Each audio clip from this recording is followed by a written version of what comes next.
a tous à faire du choix. Arrêtez votre voiture!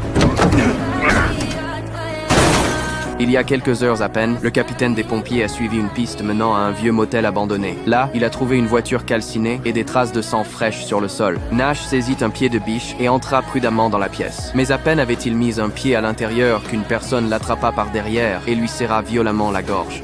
Lâchez ce que vous avez dans la main.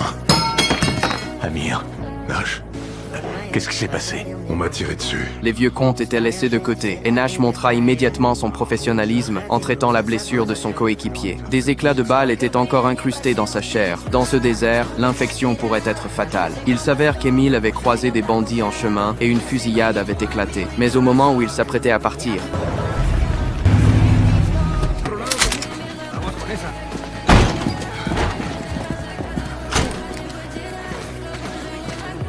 ils n'eurent d'autre choix que de fuir par la porte arrière, se cachant dans le désert et échappant de justesse à la mort. Cependant, la blessure par balle d'Emile s'est aggravée à cause de l'infection. Nash ne l'abandonna pas et ils poursuivirent leur chemin difficile à travers le désert. Au moment où ils étaient au bord de l'épuisement, l'espoir arriva sous la forme d'un pick-up qui s'approchait lentement.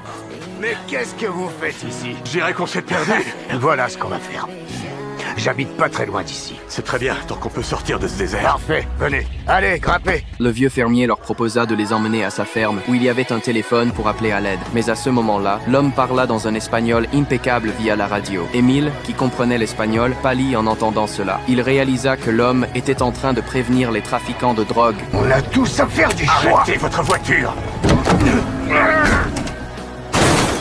Nash se réveilla de son coma, ignorant la blessure à sa tête. Il traîna immédiatement Émile hors de la carcasse de la voiture. Il fabriqua une civière de fortune avec une bâche étanche et repartit sur le chemin de la survie. Finalement épuisé, il s'effondra à genoux. Dans un état de conscience floue, ses coéquipiers arrivèrent enfin.